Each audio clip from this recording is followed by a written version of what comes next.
Okay, time to talk about Nine Perfect Strangers, which just started season 2 on Hulu, and honestly, I'm surprised the show even has a season 2.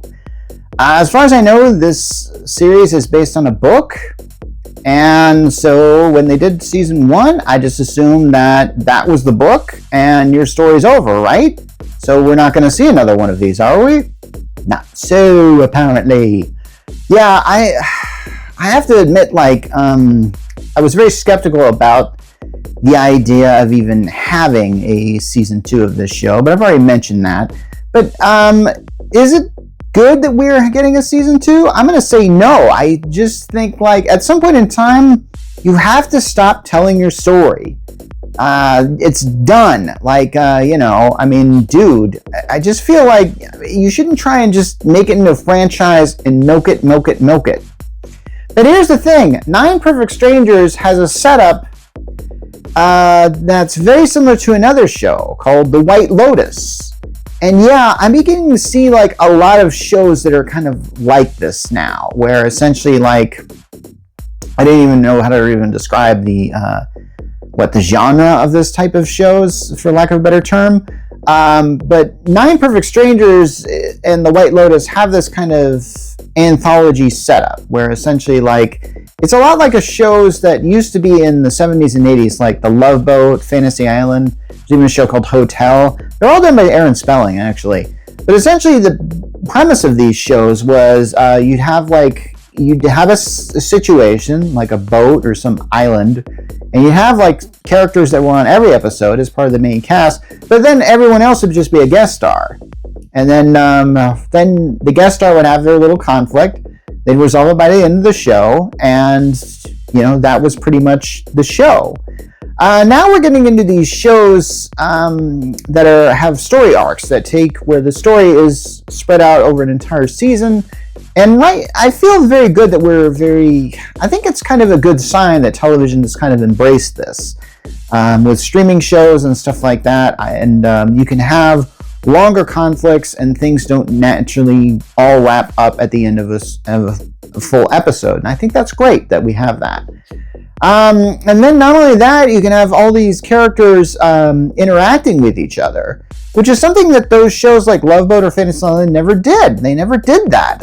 They would often focus on, okay, here's this character, here's their plot line, here's this character, here's their plot line, here's this character, their plot line. Plot lines would never intersect or anything like that. They just wouldn't.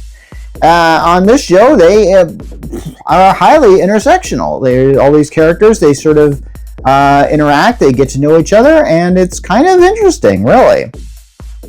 But with Nine Perfect Strangers, the basic setup is Nicole Kidman plays this, sort of healing guru. For lack of a better term, I don't really know how to even describe this. But essentially, she's one of those wellness retreat leaders, and so I'm guessing that this is kind of, I'm pretty sure that this stuff happens in real life. You have these people that have this huge following, and then they have this come to my retreat and it'll be transformational. And this is what the selling point of Nicole Kidman's character and her retreat kind of is. This idea that, hey, come to me and you'll get a new life. And sadly, most religions and other things they sort of use this sort of business model, as in hey, you yourself are imperfect, come to us and we will perfect you, or we'll at least change you, because that's how that is. And I have to admit, and I guess that makes it a kind of interesting groundwork to lay a series on, and they did.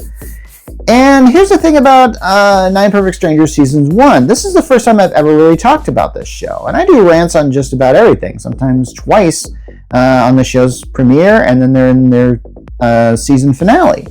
So I've never really talked about this show, and I watched it because I think I was doing a lot of work that required me just to do a lot of repetitive work. And so when I've got television on in the background that I'm willing to watch, and I was getting into the show, and in season 1 we meet a lot of characters who, this is one of those shows where it's the first episode, each character has a different setup and stuff like that. So what it is in the first season is Nicole Kidman is dosing these people. She's dosing them with these hallucinogenic psychedelic drugs. Now, the first time she starts doing it, she's doing it without their knowledge. Eventually, they learn this thing, and then eventually they accept the fact and they want the dosages, which I think is a really interesting dynamic. I actually kind of think like, okay, I get what you're going for here. This is actually a really interesting setup, and it really shows how people who are desperate can accept things that are very much unethical. Now, season 2, which I've just started to talk about, which is strange. Basically, Nicole Kidman is in some sort of mountain retreat, because the first time it was some in the country, it took place in the warm summertime, but here we're in the dead of winter, or at least, I can't tell if it's winter time or not, because they're high up in this mountains, and even to get to this place, there's like almost one of those cable cars / gondola rides to even get up there. And yeah, there's actually kind of a funny bit where one of the characters has like luggage on there, but as soon as the gondola stops there, he can get off, but his luggage is still there and he has to like wait for it to come back, and it's actually kind of funny. So that's kind of the setup of this. Now, this is one of those shows where it's like, you're going to give me a bunch of characters, but I'm not going to really remember them until later. And in this case, there's one that I do remember, who's kind of like a puppeteer, and well, okay, he was actually kind of on a kid's show, and then one time on one episode of the show, he just lost his temper, and the cameras kept rolling, and then essentially his life was reduced to essentially a meme. And I have to admit, I thought, okay, that's interesting. I thought you could do a whole show on this guy, and maybe that's what the whole point of this is. In fact, maybe this is how these shows like these are written. Like, people pitch shows, and then executives look at them and it's like, you know what, I like this, I like this, I like this, I just want to mix it all together, and it's good, right? Well, I don't know. I mean, I think that betrays whatever the original vision was, but I like the idea of this thing. Now, they show this guy actually seeing the puppet that he used to use kind of talk to him, which I kind of thought like, okay, it's one of these shows where it's like, you know how television and movies do this, where they show something, but you're not certain whether it's happening in universe. You're seeing like maybe this is just a representation of how this guy is perceiving it, or maybe this is just like no one is perceiving it this way. This is just how they're just showing this. This is him talking to the puppet, is him trying to sort out his own thoughts or something like that. That's really the only, okay, I mean, there are other characters on the show. There's one guy who I think is kind of, he's got a super rich father, and apparently this super rich father, or this super rich guy who's supposed to be there, is actually late, and when he arrives late, Nicole Kidman actually just says, okay, we'll start tomorrow when he shows up. And it was a weird moment on the show, because I had to admit, like, that's it? You're going to have that happen? There's this one lady who who used to play the piano, but then doesn't anymore. She was like a prodigy or something. And then she was actually on the show with the guy with the puppet. And I think the second episode, Nicole Kidman has these guys out to forage. Yeah, I think that's kind of what happens. They go out and they try and forage, and she makes the puppeteer guy the leader of the crew. And they all know his story because, yeah, what happened to him was pretty much became a meme, and everybody knew about it, which is kind of the price of, it's kind of the price when you make a mistake here in the age of the internet and fame and stuff like that. So I don't know what direction this show is going, and the worst part about this is this feels like one of those things like that movie. I remember that movie I talked about a few days ago called A Simple Favor, and then they did Another Simple Favor, and then Another Simple Favor set up another sequel for that.